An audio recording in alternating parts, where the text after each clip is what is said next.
மனைவியை கண்டடைகிறவன் நன்மையானதை கண்டடைகிறான், கர்த்தரால் தயையும் பெற்றுக்கொள்கிறான். இதை நான் ஒரு ஒரு ஒரு ஒரு வேடிக்கையாக இப்படி சொல்வதுண்டு. மனைவியை கண்டடைகிறவன் நன்மையானதை கண்டடைகிறான், அந்த அம்மணியை வழி நடத்துவதற்கு கர்த்தரால் தயையும் பெற்றுக்கொள்கிறான். அந்த இடத்துல இல்லை நான் அப்படி செய்வது. ஆமாம், ஆண்டவர் அப்படி நினச்சிறாரா? ஆண்டவர் அதை அப்படி வச்சுருக்கிறாரா? மனைவியை கண்டடை நன்மையானதை கண்டடைகிறானா? அந்த அம்மாவோட சந்தோஷமாக இருக்கிறது யாரை பொறுத்து தான் இருக்குது? கர்த்தரை பொறுத்து தான் இருக்குது. எனக்கு யாருண்டு கலங்கின நேரத்தில் கரம் என்னை நடத்தியதே. எனக்கு யாருண்டு கலங்கின நேரத்தில் கரம் என்னை நடத்தியதே. உடைத்தீ உருவாக்கினே சிக்ஷித்தீ சீர்படுத்தினே குடமிட்டீ புதிதாக்கினே பிரித்தீ பிரியாதிருந்தீ. எனக்கு யாருண்டு கலங்கின நேரத்தில் கரம் என்னை நடத்தியதே. கர்த்தருடைய திருநாமம் மகிமைப்படுவதாக. உங்கள் யாவரையும் கிறிஸ்து இயேசுவின் நாமத்தில் இந்த காலை வேளையிலே நான் வரவேற்கிறேன். நீதிமொழிகள் அதிகாரம் 18. பிரிந்து போகிறவன் தன் இச்சையின்படி செய்ய பார்க்குறான். அதாவது தான் விருப்பத்தின்படி செய்கிறவன் எப்போவுமே ஒரு குழுவாக செயல்பட மாட்டான். ஒரு குழு மனப்பான்மை உனக்கு இருக்காது. நான் செய்வேன், யாரையும் ஆலோசனை கேட்க மாட்டான். ஒரு குழுவை தான் கூட வச்சுக்க மாட்டான். அவன் ஒரு குழுவோடு சேர்ந்து ஒரு டீம் ஒர்க்கர் டீம் ஸ்பிரிட் அவனுக்கு இருக்காது. அவன் யார் சொன்னாலும் கேட்க மாட்டான். அவனே எல்லா ஞானத்துலையும் என்ன அர்த்தம்னா அவனே எல்லாத்துலேயும் என்ன செஞ்சுக்கிடுவான், அவன் தலையிட்டு கொள்வான். அவன் எல்லா காரியத்திலையும் அவனே தீர்மானம் எடுத்துக்கொள்வான். அப்படி இருக்கக்கூடாது. மூடன் ஞானத்தில் பிரியம் கொள்ள மாட்டானா, மற்றவங்கள்ட்ட கற்றுக்கொள்ள மாட்டான். அவங்க என்ன மனசில் இருக்குதோ அதைத்தான் வெளிப்படுத்த பார்ப்பான். அவன் துன்மார்க்கன். ஆனால் நீதிமான் ஆலோசனை கேட்டு செய்வான். நீதிமான் குழுவாக செயல்படுவான். துன்மார்க்கன் அவன் தன் சுயமாக சிந்தித்து அவனுடைய மனதும் மாம்சம் விரும்பினபடி செய்வான். அவனால் 3ஆம் வசனம் சொல்லுது, அவமானம் வருமா, அந்த அவமானத்தோட நிந்தையும் வருமா. வேண்டாம். 4ஆம் வசனம் பாருங்கள். மனுஷனுடைய வாய்மொழி அந்த வார்த்தை ஆழமான ஜலம் போல் இருக்குமா. அதான் நல்ல வார்த்தையை பேசணும். நீதிமான்கள் நல்ல வார்த்தை பேசுவாங்க.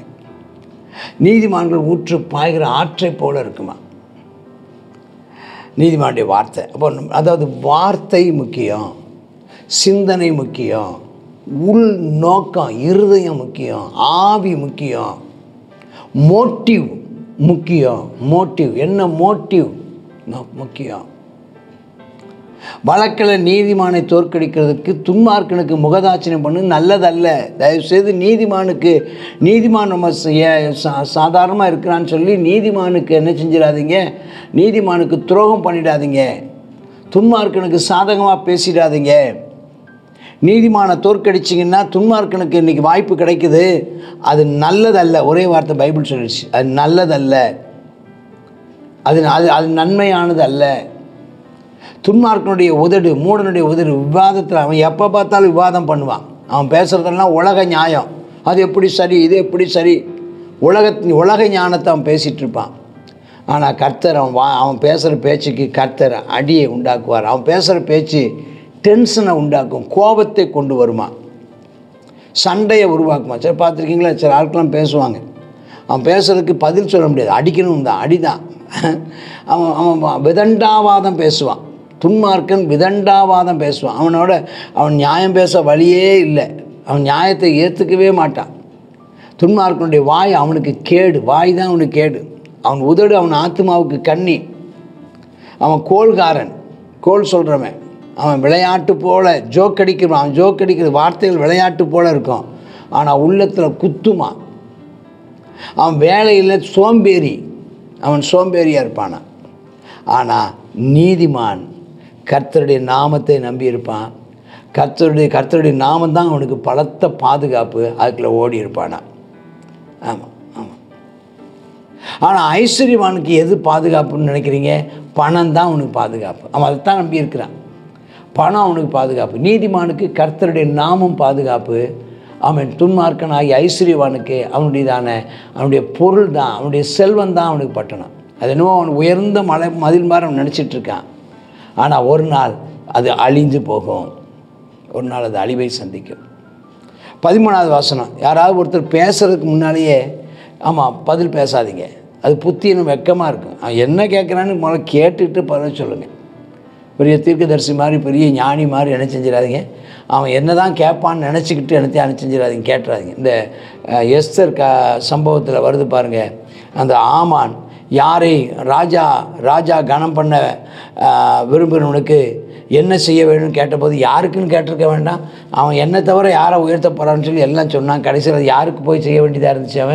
அவன் எல்லாவற்றையும் அவன் மொர்தெகாய்க்கு செய்ய வேண்டியதாக இருந்துச்சு. புத்தியினமும் வெக்கமாக போச்சு. அவனுக்கு காரியத்தை கேட்கலை, முழுமையாக நிறைய நேரம் இப்போ அந்த தப்பை நம்ம பண்ணிடுறோம். என்ன தப்பு? ஒரு கேள்வியை முழுமையாக கேட்காம, ஒரு சம்பவத்தை முழுமையாக கேட்காம, அதை முழுமையாக கேட்டு தெரிஞ்சிக்காமல் அதை குறித்துதான ஒரு விமர்சனத்தை நம்ம சொல்லுவதில் எச்சரிக்கையாக இருங்க. அது ஒரு துன்மார்க்கனுடையதான செயலாகி போயிடும். மனுஷனுடைய ஆவி அவன் பலவீனத்தை தாங்கும். நல்ல மனுஷன் நல்ல பரிசுத்த ஆவியின் அபிஷேகம் பெற்று நல்ல வசனத்தை கேட்டு நல்லா ஸ்ட்ராங்காக ஆவியில் ஸ்ட்ராங்காக இருந்தால் பலவீனத்தை தாங்கலாம். ஆனால் இந்த ஆவியில் சோர்ந்து போயிட்டு முறிஞ்சு போச்சுன்னு வச்சுக்கோங்களேன்.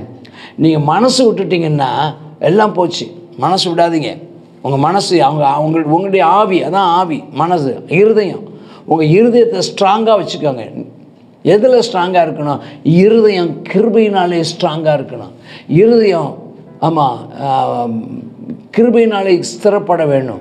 வேத வசனத்தினாலே ஸ்திரப்பட வேண்டும். நீதியினாலே ஸ்திரப்பட வேண்டும். நம்முடைய இருதயங்களை தேவ சமாதானத்தினாலே ஆளுகை செய்யப்படணும். அப்போ தான் நம்ம தாங்கி போக முடியும். நீதிமானுடைய மனம் புத்திமான் அறிவை சம்பாதிக்கும். நீதிமான் செவி அறிவை நாடு, கவனமாக கேட்பான். அதுக்கப்புறம் பார்த்தீங்கன்னா 16ஆம் வசனம். யாரையாவது முக்கியமான, இது பொதுவான ஒரு பழமொழி. ஒருத்தரை பார்க்க முக்கியமான மனுஷனை பார்க்க போனால் ஏதோ ஒன்று வாங்கிட்டு போ. இன்றைக்கி இருக்குது பாருங்கள், ஒரு ஆப்பிளை வாங்கிட்டு போ, ஒரு ஆரஞ்சை வாங்கிட்டு போ, ஸ்தோத்திரம், அல்லது ஒரு எலுமிச்சம்பழத்தை வாங்கிட்டு போ, அவங்களுக்கு ஏதாவது பரிசு கொண்டு போ. அது உனக்கு என்ன செய்யும்? வழிவிடும் அப்படின்னு பார்க்கணும். அது உனக்கு வழிவிடும். இன்னொருவர் சொன்னார், இந்த 16ஆம் வசனத்துக்கு இன்னொரு விளக்கம் கொடுத்தாரு. அது ஆச்சரியமாக இருந்துச்சு. அது ஆச்சரியமான ஒரு விளக்கத்தை கொடுத்தாரு.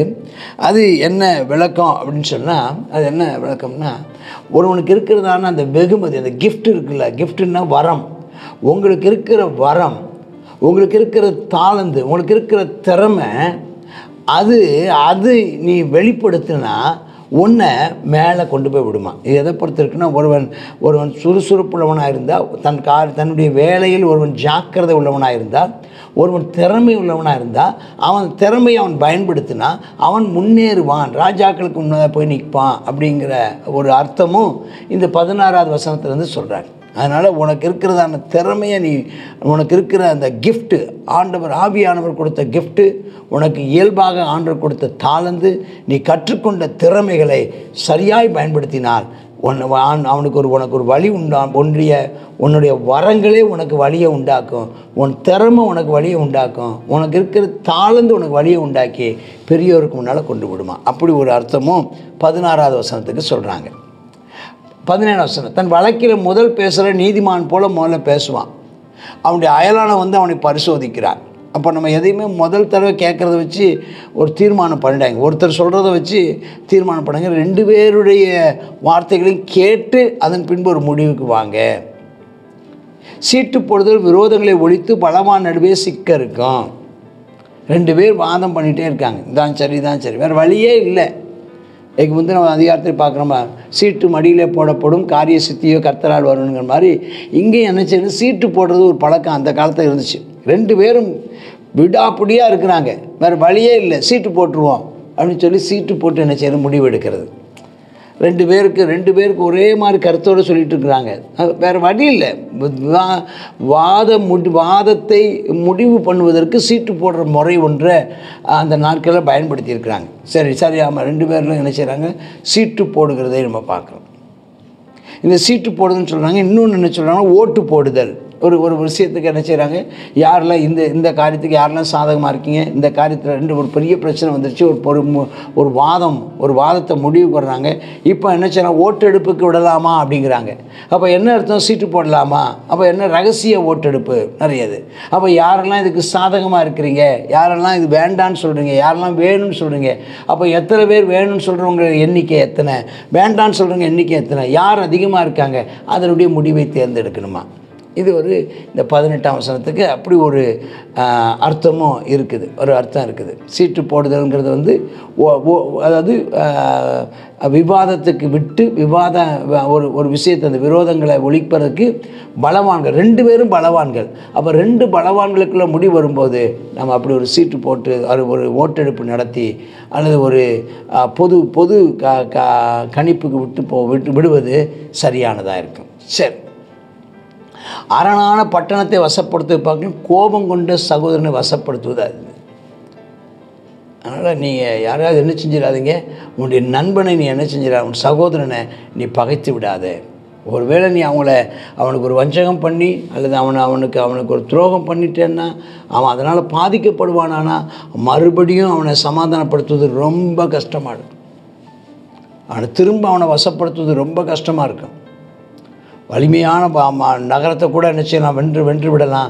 ஆனால் ஒருவனை நீ நீ யாரையா ஹர்ட் பண்ணிட்டீன்னா, ஒருவனை வருத்தப்படுத்திட்டீன்னா, ஒருத்தனுக்கு நீ துரோகம் பண்ணிட்டீன்னா திரும்ப சரி பண்ணுறது ரொம்ப கஷ்டம். ஜாக்கிரதையாயிருங்க. அவருடைய விரோதங்கள் கோட்டை தாழ்பாலை போல் இருக்குமா. இன்னும் என்ன அர்த்தம்னா அதை நீங்கள் பிரித்து விட்ட மாதிரி ஆகிடும். ஒரு தடவை கோட்டை தாழ்பாலில் என்ன அர்த்தம்னா, தனி ஒரு நபரால் கோட்டை தாழ்பாலை போட முடியாதான், ஒரு தனி நபரால் போட முடியாது, அவ்வளோதான். அது கஷ்டம். அந்த கோட்டை தாழ்பால் திரும்ப ஒரு தடவை திறந்து விட்டாச்சுன்னா மறுபடியும் கோட்டையை மூடுவது கஷ்டமானது அப்படின்னு சொல்கிறார். 20ஆம் வசனம், அவன் வாயின் பலனால் அவன் வயிறு நிரம்புமா. நீ நல்லது பேசுனா நன்மை, தீயதை பேசுனா தீமை. அவன் உதடுகளின் விளைவு, நீ எதை விதைக்கிறாயோ அதை அறுப்பாய். நன்மையை விதைத்தால் நன்மையை அறுப்பாய், தீமையை விதைத்தால் தீமையை அறுப்பாய். மரணமும் ஜீவனும் நாவின் அதிகாரத்தில் இருக்குது. ஆமாம், நீ எதை சொல்கிறியோ அது வரும். நீ எதை மரணத்தை பற்றி பேசினால் மரணம் உனக்கு வரும், ஜீவனை பற்றி பேசினால் ஜீவன் உனக்கு வரும், சமாதானத்தை பற்றி பேசினால் சமாதானம் உனக்கு வரும், குழப்பத்தையும் கலகத்தை பற்றி நீ பேசினால் கலகம் உனக்கு வரும். எனவே பேசுவதையே நீ என்ன செய்யுங்க, ஆமாம், அந்த பேசுவதனுடைய கனி, அதனுடைய விளைவை நீங்கள் புசிப்பீங்க. 12, மனைவியை கண்டடைகிறவன் நன்மையானதை கண்டடைகிறான், கர்த்தரால் தயையும் பெற்றுக்கொள்கிறான். இதை நான் ஒரு ஒரு ஒரு ஒரு வேடிக்கையாக இப்படி சொல்வதுண்டு.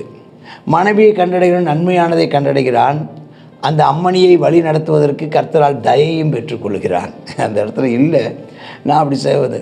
ஆமாம், ஆண்டவர் அப்படி நினச்சிறாரா, ஆண்டவர் அதை அப்படி வச்சுருக்கிறாரா. மனைவியை கண்டடை நன்மையானதை கண்டடைகிறானா, அந்த அம்மாவோட சந்தோஷமாக இருக்கிறது யாரை பொறுத்து தான் இருக்குது, கர்த்தரை பொறுத்து தான் இருக்குது. அதனால் கர்த்தருடைய தயவு, ஒரு அம்மனியோடு வாழ்வதற்கு கிருபையை பெற்றுக்கொள்ளுங்கள். 23ஆம் வசனம், தரித்திரன் கெஞ்சி கேட்குறான், அவன் பிச்சை எடுக்கிற மாதிரி கேட்குறான். ஆனால் அந்த ஐஸ்வர்யமான் கடினமாக உத்தரவு கொடுக்குறான். யாராவது உங்கள்கிட்ட கெஞ்சி கேட்குற மாதிரி நடந்துக்காது. உங்கள்கிட்ட யாரும் பணமோ காசோ ஐயா அப்படின்னு ரொம்ப கெஞ்சி கேட்குற மாதிரி நடந்துக்காதீங்க. தாராளமாக கொடுத்துருங்க, கடினமான உத்தரவு கொடுக்காதீங்க. சிநேகிதர் உள்ளவர்கள் சிநேகிதரில் என்ன செய்யணுமா, பாராட்டணுமா. சகோதரனும் அதிக சொந்தமாக சிநேகிப்பவன் உண்டு. இப்போ சொல்கிற பார்த்தீங்கன்னா முன்னே இருந்துச்சு பார்த்தீங்களா. ஆமாம், அப்போ நம்ம சிநேகம் பாராட்டுங்க. நல்ல நண்பர்களாக இருக்கணும். என் நல்ல நண்பர்கள் நம்முடைய சொந்த கூட பிறந்த சகோதரனை போல இருப்பாங்க. உடன்பிறவா சகோதரர்கள்னு சொல்கிறாங்க பாருங்கள், அதிக சொந்தமாக இருப்பாங்க. அப்போ நண்பர்கள் நம்ம என்ன செய்யணும், சகோதர ஸ்நேகம் சபைக்கு ரொம்ப தேவை. சகோதர ஸ்நேகம் நமக்கு வேணும். அது சகோதர ஸ்நேகம்னா உடன்பிறவா சகோதரர்கள். ஆமாம், சிநேகிதம், அந்த ஸ்நேகம், சகோதர ஸ்நேகம்னா சிநேகிதர்கள் சகோதரனாக பாவித்தார். இதுக்கு அடுத்தது தான் அன்பு. கருத்து கூடுதலானது. கர்த்தர் நம்மை ஆசீர்வதிப்பாராக. நாம் வாசித்த அந்த பழமொழிகள், பல நீதிமொழிகளை நம்ம கற்றுக்கொள்கிறோம், சில காரியங்களை பெற்றுக்கொள்கிறோம். வாழ்க்கையில் நாம் அவைகளை நாம் செயல்படுத்த கர்த்தர் அனுக்கிரகம் பண்ணுவாராக. நாம் ஒரு நீதிமான்களாக, நன்மையை பெற்றவர்களாக, நன்மையை கொடுப்பவர்களாக செயல்பட கர்த்தர் அனுக்கிரகம் பண்ணுவாராக. ஆமேன், ஆமேன். God bless you. நீதிமொழிகள் 18வது அதிகாரம். தன் வேலையில் அசதியாக இருக்கிற அழிமனுக்கு சகோதரன். அப்போ சுறுசுறுப்புள்ள கைகள் தான் ஆளுகை செய்யும். ஆகையினால் நம்ம வேலையில் என்ன செய்யணும்? ஜாக்கிரதை விட்டுகளாக இருக்க கர்த்தர் நமக்கு உதவி செய்வாராக. மேன்மைக்கு முன்னானது தாழ்மை. நம்ம மேன்மை அடையணும், உயர்த்தப்படணும் நம்ம நினைக்கிறோம். அதுக்கு என்ன ரகசியம் என்னென்னு சொன்னால், நம்ம தாழ்மையாக நடந்து கொண்டால் நாம் உயர்த்தப்படுவோம் அப்படின்னு சொல்லி பார்க்குறோம். அடுத்தது, அவனவனுடைய வாயின் பலனால் அவனவனுடைய வயிறு நிரம்பும், அவனுடைய உதடுகளின் விளைவினால் என்ன செய்வாங்களாம்? திருப்தி ஆவாங்கன்னு சொல்லி பார்க்குறோம். அதே தான் சொல்லப்பட்டிருக்கு, மரணமும் ஜீவனும் நாவின் அதிகாரத்தில் இருக்கிறது. நம்ம நல்ல பாசிட்டிவாக பேசணும். நம்ம எப்பொழுதுமே நம்ம நெகட்டிவாக என்ன செய்யக்கூடாது? பேசக்கூடாது. தீமையானதை பேசக்கூடாது. நம்மளுக்கு எப்போவுமே குறைவுகளையே பேசாமல் நிறைவானதை, ஆசீர்வாதமானதை, வேத வசனத்தை, விசுவாசத்தை அறிக்கை செய்கிறவர்களாக இருக்க கர்த்தர் நமக்கு உதவி செய்வாராக. இதனால் ஜெபம் பண்ணுவோமா? அப்பா, அந்த வேலையில் ஆண்டவரே, ஆமேனப்பா, ஸ்தோத்திரப்பா. நாங்கள் வேலையில் ஜாக்கிரதையாக இருக்கணும்ப்பா. அப்பா, நாங்கள் ஆமேனப்பா அகந்தையாய் நடக்காமல், ஆமேனப்பா ஸ்தோத்திரம் அப்பா, இருமாப்பாய் நடக்காமல் நாங்கள் தாழ்மையுள்ளவர்களாய் நடக்க கிருபை தாரும். அப்பா ஸ்தோத்திரன்றவரே, நாங்கள் ஆமேனப்பா நெகட்டிவாக பேசி எங்களுடைய ஆசீர்வாதத்தை நாங்கள் கெடுத்துக்கொள்ளாதபடிக்கு ஆமேனப்பா உங்களுடைய வேத வசனத்தையும் ஆமேனன்ற நன்மையானவைகளையும் விசுவாசத்தையும் நாங்கள் அறிக்கை செய்து நன்மையை பெற்றுக்கொள்ள உதவி செய்யுங்கப்பா. ஆமேனப்பா, ஜீவனும் மரணமும் நாவின் அதிகாரத்தில் இருக்கிறதுன்னு சொல்லப்பட்டிருக்கிறதப்பா.